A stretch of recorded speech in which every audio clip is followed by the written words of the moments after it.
Nice to meet you at last. Yeah, So, you too. yeah. I So, had the laptop set up for this, but obviously didn't manage to get it working. But at least I've got my phone to back me up. so, well, just tell us a little bit about yourself. You know, your personal life, and then like you're married, your children, and whereabouts you're from, and then give us a bit about your history with art. Okay, yeah, so I'm in Leicester. Yeah. Well, I'm actually in Market Harbour, which is Leicestershire. I'm a solo parent, and I've got two children. Um, and yes, I paint as much as I possibly can. You know, having two children, I'm trying to take whatever opportunity I've got to try and get in that studio and paint. What do And your children take part in your painting with you? Are they coming say that out? again, sorry. Do your children take part in your painting with you? No, they. I often show them what I've done because, you know, I find kids are the best critics. They're always Right. got something to say. You know? Yeah. My son likes to draw, so he's been doing quite a bit of drawing. My daughter's more into arts and crafts, so Yeah. she does quite a bit of art at school and stuff. Right. But I've normally got the studio to myself. Yeah. But you know, I teach as well, so I work as a teacher in adult education. Yeah. I started. I did my degree, my BA, in Hertfordshire. So I might get a bit out of work. In Hertfordshire, and I did my degree there, and then moved on later on to do my MA at Devonport. MA immediately after your BA? No, I took a bit of a break and did jobs for a while, and then I did my MA part time while working, which worked out quite nicely. Yeah. And I really enjoyed that. Well, why did you go studying art? Was as a child? Was you quite an artist? Did you paint quite a bit when you was younger? Yeah, it was the only subject I was ever really any good at, to be honest. It was art was always my favourite subject at school, so it's something I could excel in, and it's something I really enjoyed. And I did take quite a lot of inspiration off my father, who used to do a lot of art, and he was in advertising. So I was inspired by him as well to get into. Then, so like pass it on to your own children. You know, that's what I'm hoping that'll happen to my daughter. She's coming a little bit an artist herself, so it'd be nice to see that she takes it on as well. Yeah, that's lovely. They often take an interest in what you do, don't they? And follow in your footsteps a little bit. So that'd be really nice if she can get inspired from you. That's great. Yeah. I've no formal art training. I've got my degree in social science, which it helped me Yeah. with my painting. You know, for like subject matters and things. But what's it like doing a BA? Taught me through it from start to finish because I'm interested in. I'd just like to know how the whole process would go. So you do have one-on-one lectures with the tutors. They'll talk to you through your processes and your ideas. You'll have group critiques, so you'll talk about things together and analyse each other's work. You'll have artists that come in to talk to you, and then you'll spend most of your time in the studio just doing your own work and talking to other people. Right. You know, and obviously the different lecturers have different skills and different things. So you'll have one lecturer that's pretty good at sculpture, and he'll be sort of pushing in that direction, or she'll be doing it, and then you'll have another lecturer that's more into the painting. So they'll sort of give you different ideas and you experiment. But it's good to experiment in the degree. That's really what it's all about. Yeah. And then when you get to your MA, that's when you're a bit more focused and you've got a bit more of an idea where you want to go, and you sort of fine tuning then. Really. Have you been a painter all the way through before you started your degree? Is that where you wanted to focus your energy? Yeah, I mean, it's always been, drawing was always the main thing. I mean, drawing, you know, it's the most important thing in my opinion. If you can get good at drawing, you can get good at painting. Yeah. You just learn them. You just have to learn the material. Yeah. And then you just put the same principles and ideas into the painting as you do with the drawing. But obviously, you've got colours to deal with then and other things, so there are other things to think about. So when you went to university to study art, what was your plans from then? Did you want to just be a solo artist, or did you want to like an art-based job? Well, I went straight into teaching at with Leicestershire Council and Warwickshire Council, and I was teaching adults. I was travelling all over the place doing that, doing IT. And at the same time I was doing my artwork, so I was painting at the same time and selling my work. So I've always taught and done my artwork at the same time. Yeah. So I started doing art classes for them as well. And the artwork has always been there, and I've always sold my work, and it's always been part of my income. I started selling in the Cotswolds, so that's where I originally went with the galleries. Then I moved to the Lake District. Then I moved to Cornwall, so I started to exhibit and sell in Cornwall. Warwickshire was the best actually at the time. Then I started getting into some galleries in London, and I started to do the art fairs. The work was, slowly increasing in popularity, which was great, and I was getting all over the country. I started to get involved with consultancies and doing commissions with them as well, and that was always really good fun because I had a project as well to do. Then I started getting into the online stuff, so I started to join a lot of online galleries, and I've been doing that for years now, and that's been really good because the artwork's going all over the world now. So the work, when I do sell a picture, it's nice to know that it's going to different places. Like quite a few of them have gone to America, Australia, Germany, Switzerland, and all over the place. So it's nice to know that they're going about a bit. Yeah. I've had a couple of my paintings have gone to Bulgaria, and it's so satisfying. Do you know that your work's just like across the world? It's lovely, isn't it? It's nice to know that it's getting seen by so many people, and it's getting all that interest from different places. Yeah. It's like I've only really been at this in a very short period of time, so like no gallery representation at the minute. What's the best way of going about that? Yeah, to be honest, I avoid the galleries now. Right. And that's mainly because I'm really quite enjoying the online thing. Yeah. And it works quite well for me, and it's cheap. I don't have to be travelling around the place to deliver work, and the cost of travelling, all that sort of thing. And I'm starting to self-promote a lot more, which I'm really enjoying and learning a lot about.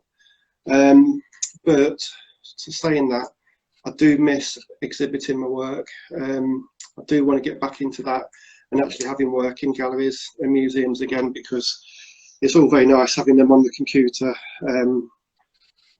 But I do want to start getting it into galleries again when we can actually go to these places. That's my only experience at the minute, because as you know, I was in custody, and that's where I started painting, and I've just seen pictures of my work exhibited, and then since I'm coming out, this pandemic's happened, so everything's been on. Mm-hmm. I've never actually seen, like my work up there exhibited. So I've got my first one next month, which I'm really looking forward to. It's going to be a big event for me to, see one of my works on the wall there in the gallery. Yeah, definitely. There's nothing better than actually having it, displayed in a real place, is it? And actually be able to see it. Yeah. It's nice to be able to talk to people about it as well, and when people are looking at your work, they can chat to you and you can tell them all about it. But so that's fantastic. Established now, so to get yourself into a position where you can avoid like using galleries, because I've always thought it's them with all the contacts. The only way, like I say, I'm new to this game, I'm completely trying to discover things myself. So all I thought is like get my name out there as much as possible, get my work out there, hopefully, and then using galleries, you know, see they have all the network and connections, you know, before I can get them in a position. Yeah, I mean, yeah, it's a long, hard graft, and it takes a long time to get known.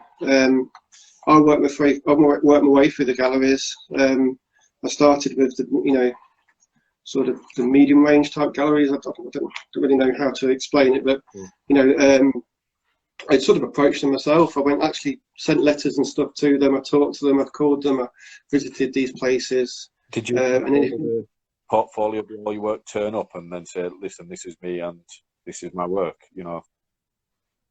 Yeah. I mean, a lot of it's done by email now, but obviously they're getting inundated with lots of stuff. So you have to find an opening in their portfolio. They're looking for artists that fill a gap, and also you have to target galleries that show you a particular type of style and they're interested in what you can do. There's no point in approaching galleries that don't really show what you do, because they're not going to be interested. Yeah. So you have to find it. Yeah, I get where you're coming from there. Yeah. So what's Leicester like as an artist community? Because I'm from Leeds area, and it just seems everything's happening here. It's like the amount of people I'm meeting, and a lot of people like here. Most people from artist community, they're not even actually from Leeds. Have come up here to study and then liked it so much and relocating. Now, is there a big artist community in Leicester? No, not really. There are art groups around you can join and socialise with and do things with. I used to be in an art studio in Leicester, and I was with a group there for quite some time, but I just do it on my own now. Right. I mean, it's all virtual nowadays, so I just talk to people online, and you know, lots of Facebook groups, and you know, I just join in with what the websites are doing, really. So I'm pretty isolated here, to be honest, apart from all the virtual stuff, which is okay. You just at home? Sorry? Studio at home? You work from home? Yeah, I work at home. Yeah, it's just practical for me with the children and everything.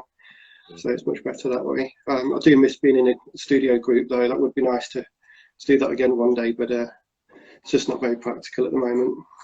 Most valuable experience for me being in a studio was just the people I'm meeting there. You know, so I can bounce stuff of artists and ideas. I just like to see what other people are doing, and just keeps that atmosphere. You know, keeps you inspired. Yeah. Yeah, definitely. Yeah. You often feed off each other, don't you? Yeah, definitely. So you work like is that what you actually teach art? So at the moment I work for Leicestershire Council, and I teach confidence and mental health to adults, and I teach classes for people that have learning needs. Yeah. A lot of it's been online, but we use art a lot in what we do. So obviously for confidence and mental health, we use various different arts and craft activities within the class, so people can have some fun, share ideas, and they often use some of these arts and craft ideas to help them in the lessons we're teaching. So it can be very interesting. So we can look at how colours affect you, you know, how different imagery can affect you, how to express yourself in different ways, and you know, how to discuss stuff. So we often use art, you know, in a therapy type way, which is really nice.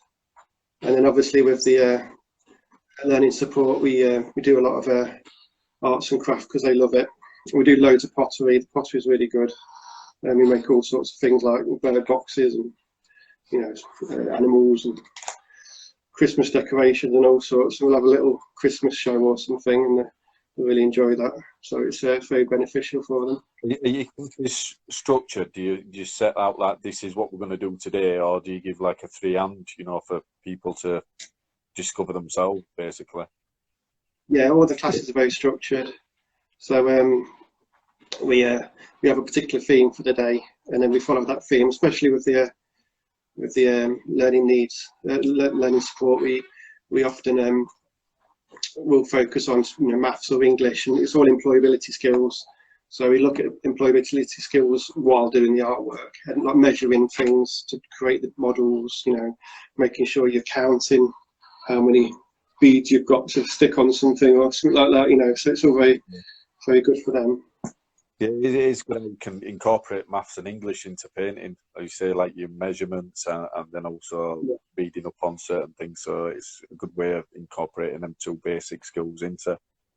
Obviously, with the English, we use a lot of wording in the artwork, so we'll make plaques with the names on and stuff. So that's really good. Yeah. Do you ever go into art history or anything with your class? No, not really. No, it's not that sort of class, to be honest.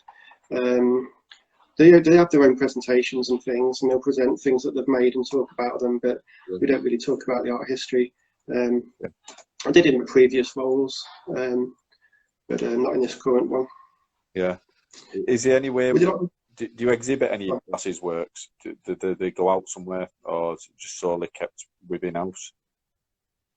Well, we do like fairs and things. So we do a Christmas fair where they can sell their.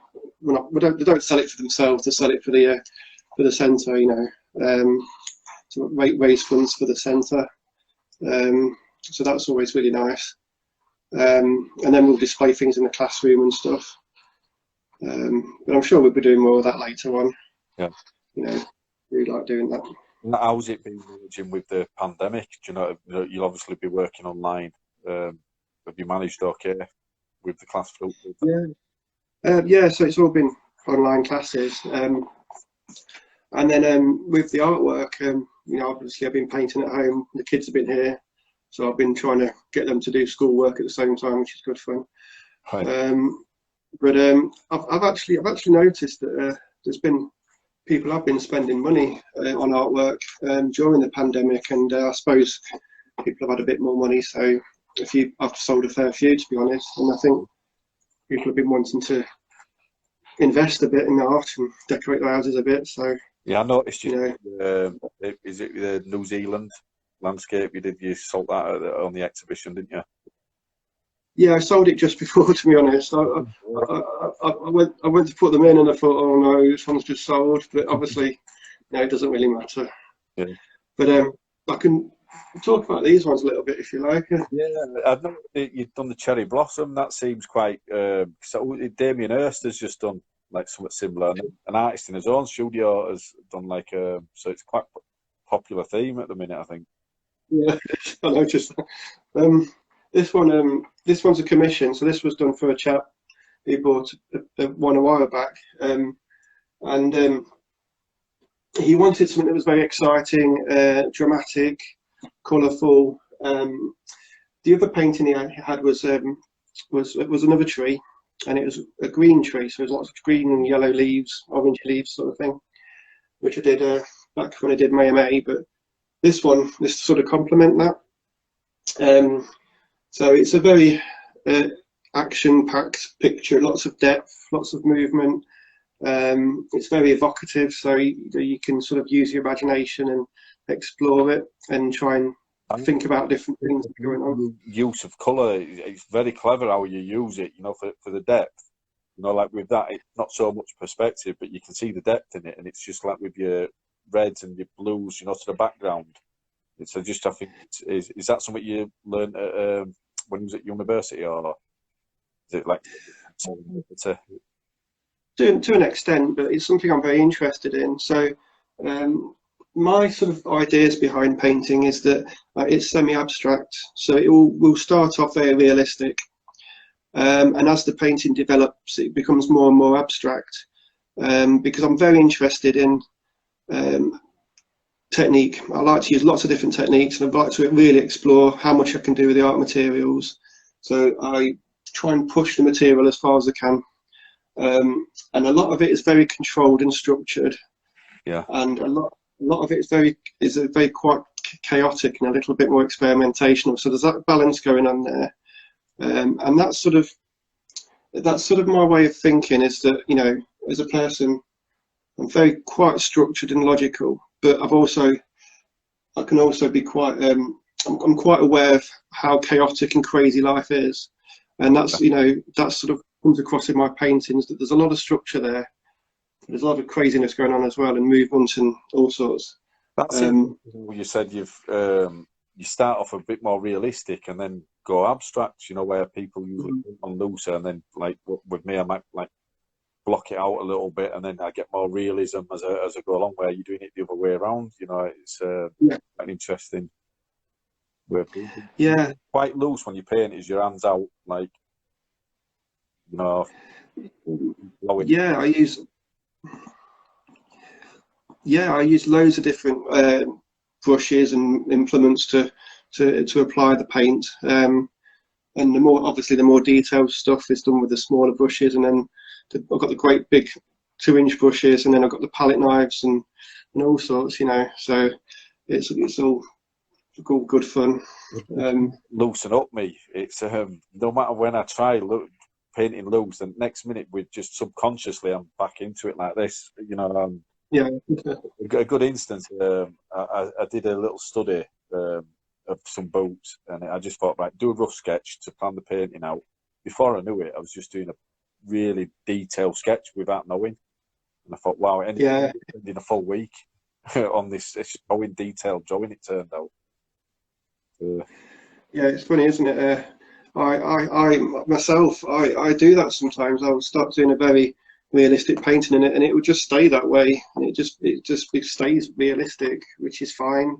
And other times, it's just not enough for me, and I'll start to abstract it. But I mean, as you know, paintings take on their own personality, don't they, as they develop and become something separate from the subject, which I find is fascinating. How you know, all your own influence goes into it in some way, be that emotional or, you know, in some type of like an emotional response or intuitive response to how things are developing.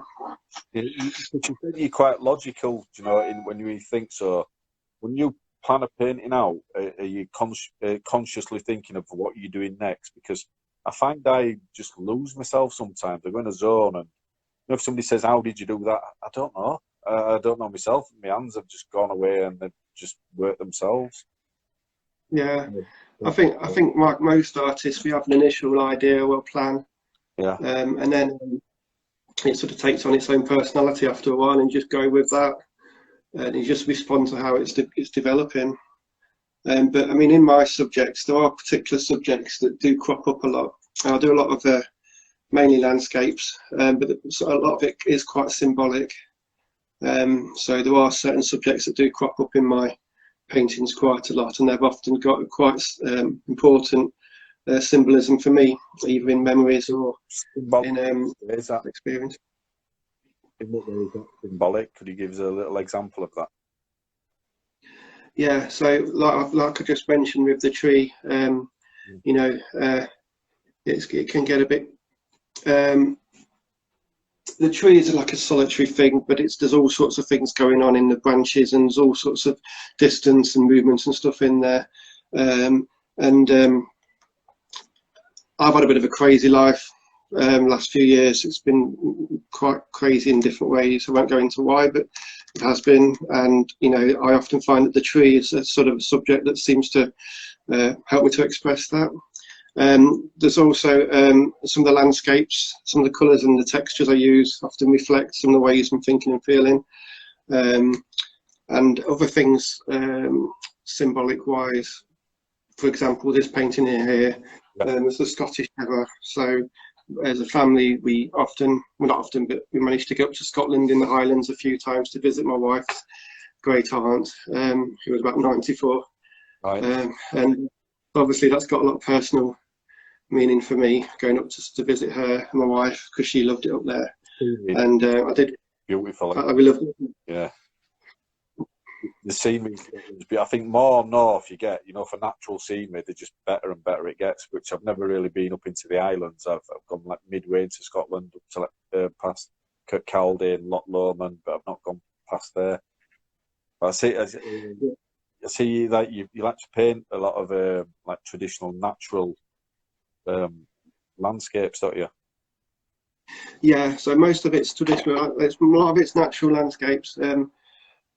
Mainly because I'm out in the countryside a lot of the time, and a lot of the photographs I take are out in the countryside, and I do lots of close-up work, but then I do big landscapes as well, and then I just try and capture pictures when I go away to places. I've done a lot of pictures based on sunsets and light and stuff as well, because I really enjoy looking at that. The subjects are generally pretty simple, basic. I like quite mundane stuff, but I do quite like looking for things that are exciting that people might not necessarily notice. So obviously the Scottish heather is quite obvious seeing that in the landscape, but there are paintings where I've tried to capture something a little bit more subtle.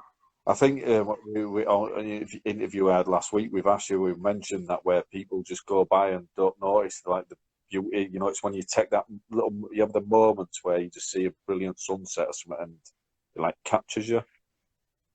There's a yeah. There's an artist at my studio. He's doing a project at the minute. It's called 365. He's getting up early every morning of this year and taking a photograph of the sunset and painting it. He's going to do the full year of sunsets. But he only mentioned to me the other day, it says like he'd found God. He saw something so beautiful that morning. He just like he lost for words. But I think captures that essence.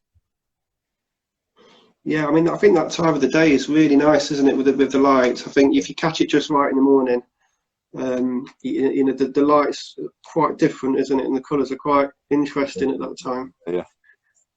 It's a good time. Your colours are so vibrant, Is there any artists that you've had inspiration from with your colours? Yeah, there's certain artists that I'm a big fan of. Peter Doig I'm a big fan of Peter Doig because of his artwork. It's based on his memories, which sort of links into me a little bit. And I love all the acidic type, chemical type techniques he uses. He really experiments, which is great. Teresa Walton, I'm a big fan of her. She does some amazing landscapes. Frank Albach, I love Frank Albach. The fact his use of paint, the thickness of paint is just incredible. What he can do with that paint's just amazing. And various other people as well. Yeah.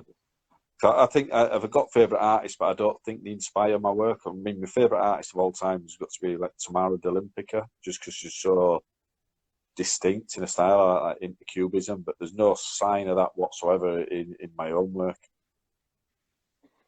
Yeah, I mean, I think it's good to appreciate different ideas as well, isn't it? Things that you might not necessarily do. So you learn from them, don't you? And you can appreciate how people do things. So it's good to look at different things. Yeah. Do you use any other medium from oil painting, or do you just stick close loops slowly with? I do drawings, so I've done quite a lot of drawings of landscapes in graphite pencil. I do portrait. Well, you might be able to see my popularised portrait just about on the wall behind me. I saw just about. Did you do it for your mum, with grandkids? I've just done. I did the grandkids not so long ago. So my mum had a portrait of the kids for birthday recently. I don't do portraits for people. It's not something I would probably say yes to. I do have a friend that does that, but it's not for me really. But I will do it for family. I think I struggle a bit with portraits. I've done some good ones, and I've done some that hit and miss. I think to be a really good portrait artist, you've got to just solely concentrate on portraits. Because I think you just get a little millimetre out, and you can just throw everything completely out. It doesn't look like the person. So yeah, that's the problem with them, isn't it? Yeah. A lot of pressure when you're doing it for somebody else. Yeah. Yeah, because people look at faces so much, they're quite attuned to recognising if something's not quite right. It does. It puts quite a bit of pressure on your work, which I just like to feel so relaxed, So, but Yeah, it's just like as a means of income at the minute. So while I'm getting started. But one thing I do yeah, about portraits is they really do make you look. You study a picture so much. Actually, try not to get it wrong. You've got to get everything exact. So it does give you that very, very critical, deep analysing eye. yeah, definitely. Yeah. In my classes, I've had them doing portraits of each other, partially because they want to improve their confidence. So just having to look at someone for so long is quite difficult for them. Is that live drawing? Well, no, just the face, just portrait, yeah. And then seeing how proud they are of what they've done afterwards is nice, and very, very critical of each other. Well, not of themselves, actually, because they're lacking that confidence, they're critical of themselves. But when someone else points out all the great stuff they've done, it helps them to feel a bit better about themselves, which is great. Yeah, yeah. So that's one of the things I struggled with that at first. I was mentioning last week. I just struggled in the confidence to do it. Something I always wanted to do, but I just didn't have the confidence, to get started. I just thought, oh, I'm just going to go and make a complete fool of myself. Especially when you see people producing great work, but you've got to start from somewhere, haven't you? Yeah, you've got to get used to it.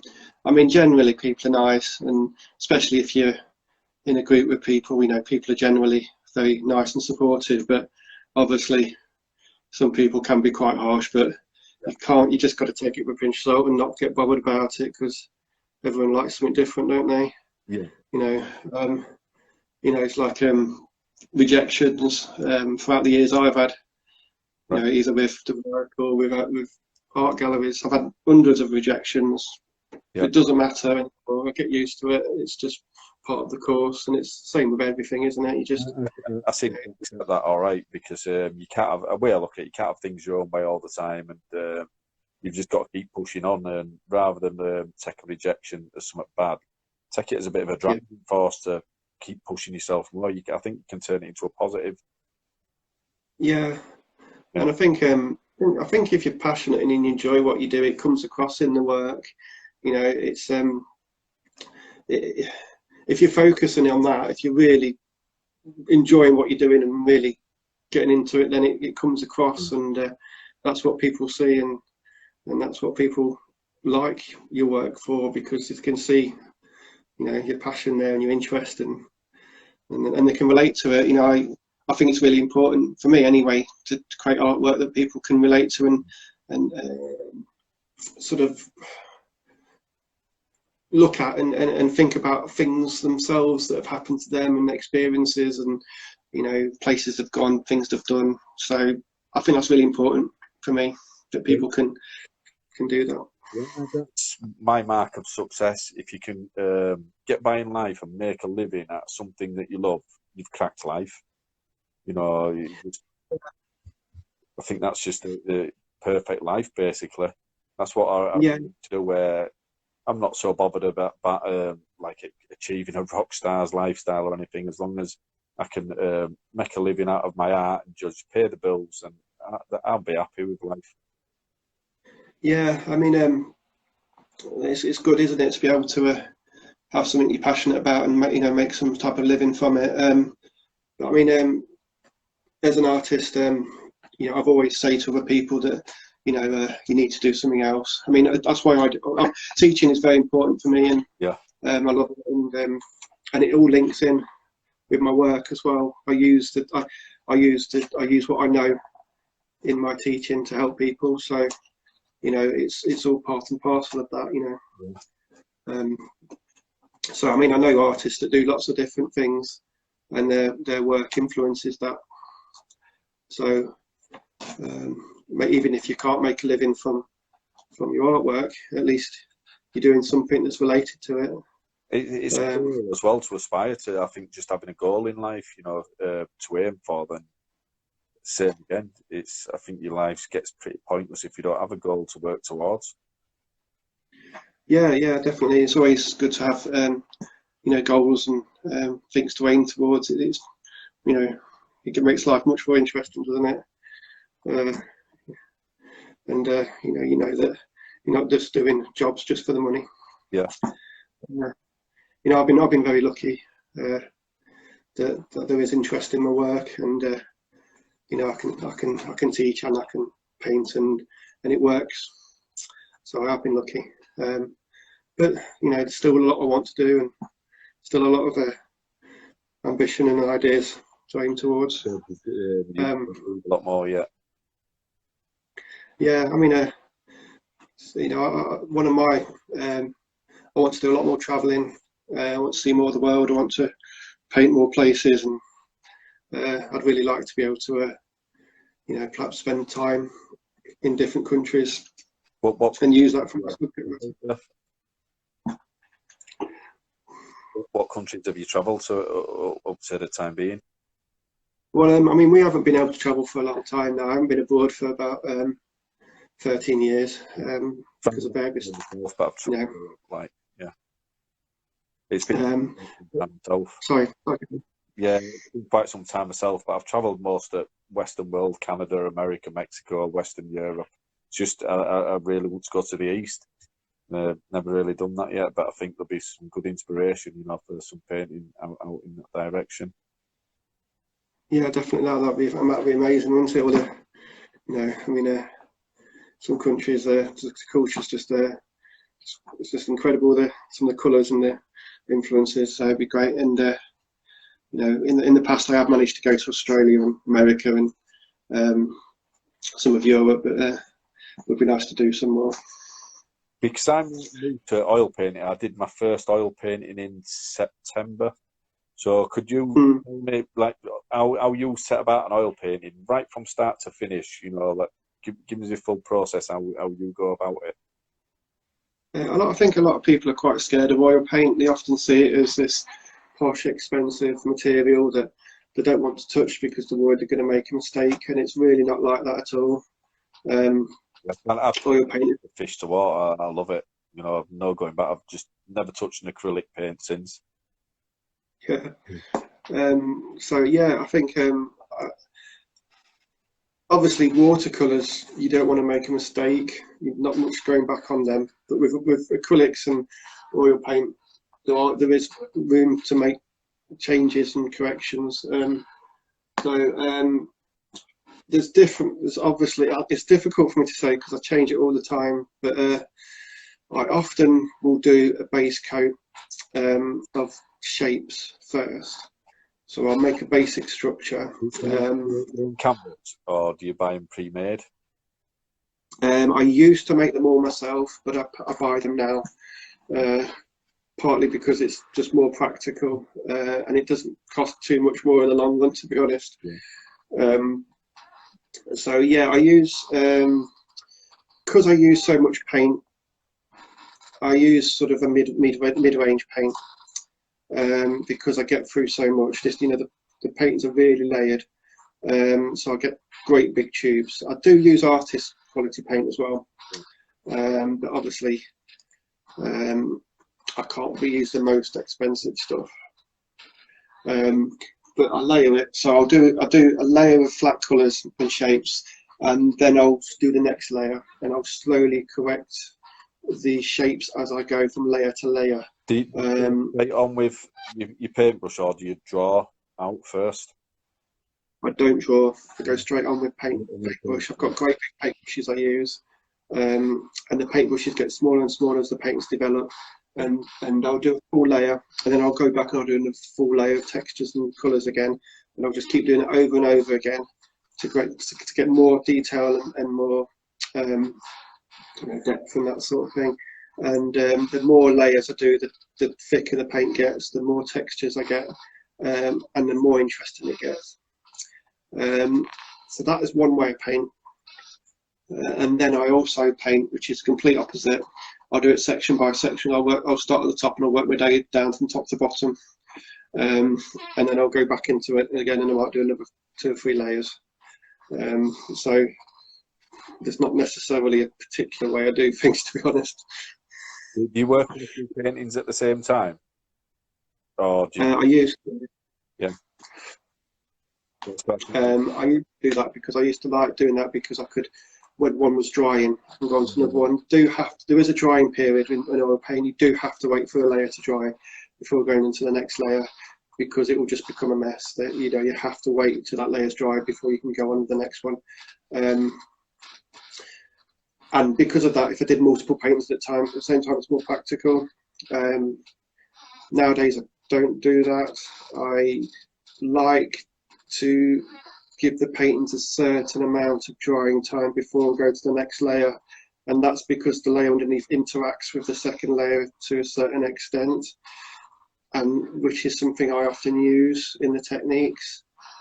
And I know it's contradicting what I just said about making sure the other layers dry first, but as I say, if you want to interact with the underlayer, then obviously there has to be a little bit of wetness there. So, it all depends on the techniques and you're looking for at the time. What different mediums do you mix? There's so many different things that I've just tried, like, mastering one thing at a time. So at the minute I've just been using white spirit and then going on to liquid a little bit, because some of these people have been showing me so many different mixes, and I thought, I don't want to just blow my mind with all these different things I can do. I thought, just master one little thing at a time and then try and, concoct my own way of doing things. Do you think that's the right way of going about? I personally would use white spirit because it dries the paint too quickly, right. And you'll end up with cracked paint. I would personally use linseed oil or safflower oil if you want to, water the paint down a little bit. Yeah. I do use oils with the paint to create the details sometimes, because you have to have the oils to do the thin lines. Yes. You can use beeswax. You can add beeswax to the paint, which thickens it up. And there is a medium you can buy to add to the paint to thicken it up as well. So obviously I did these massive paintings years ago, and I had to use a medium in the paint because there were just so much paint. It would have cost me thousands to do these paintings. I built the paint up with the medium to create the real thick textures. How does beeswax work? Does it dry fairly quick? Does it speed the drying time up? It does, yeah, it does speed its drying time up. I haven't used it for years. I prefer to use the medium now, but it does work. And you can just melt down your beeswax and add a bit of a white spirit to it. But personally, it's okay. But I would suggest using the proper medium, buying the proper stuff. Yeah. How does it come? Does it come in a liquid, or is it?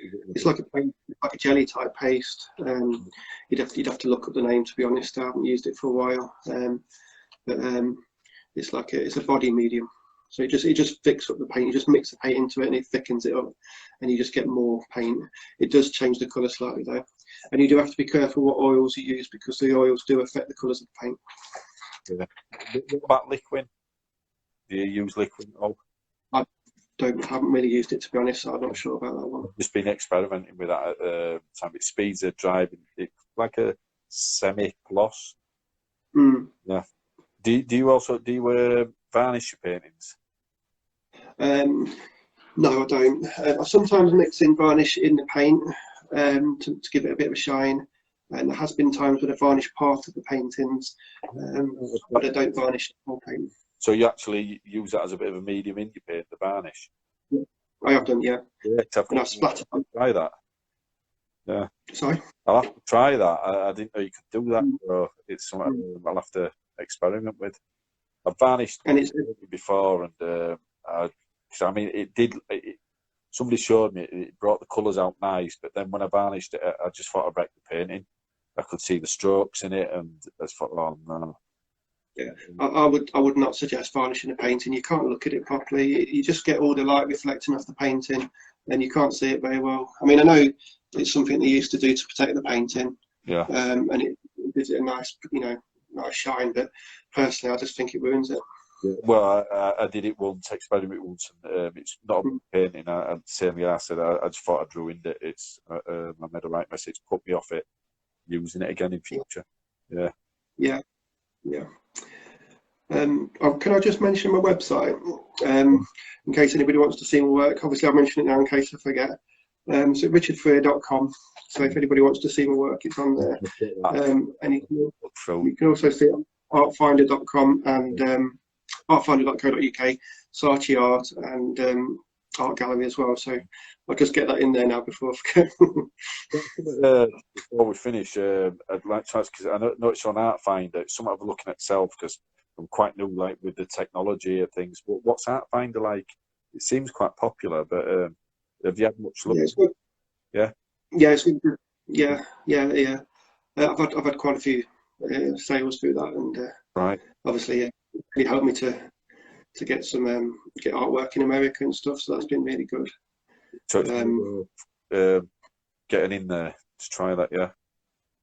Yeah, that's a good one. Saatchi Art's a good one. Art Gallery, Art and Illustrators, Art Pal. So they're all good. But I mean, personally, I'm doing everything I can to promote myself now. Yeah. So I've rebuilt my website from scratch recently, and it's getting a lot more interest now. And I've had some help from somebody to help me to do that, and she's been fantastic. Yeah, appreciate that. If you don't mind, I'll message you at a later date if you can send me some of those outlets again. I can't find them such. I won't remember off the top of my head now. So yeah, I will do. Send me a little message with that. That'd be. Yeah, I will do. Yeah. Yeah, no problem. Yeah. Well, I think we're coming up to the right time now, aren't we? If that's all right. Anything else you want to? How long have we been with? 50 minutes. We are indeed. Yes, it's almost the end. It's such a fascinating interview so far. I wondered, Kevin, have you got any more questions? No, that's fine. I've very, very interesting process with me just learning myself. So it's been very educational for me. It's been a great help for it a lot. No, that's great. Okay, we'll end it there. Thank you so much to both of you for taking part in the virtual art fair and for taking part in our artist interviews. Richard, if you could just give us your website one more time. Yeah, it's at richardfreer.com. Perfect. You can also find him on Artfinder, Saatchi Art, and Art Gallery as well. And if you're interested in the virtual art fair, it's www.thevirtualartfair.co.uk. We'll see you next Thursday. Thank you again to Kevin and Richard. Thank you. It's a pleasure. Thank you. Perfect. We'll see you later. Okay. Bye. Bye.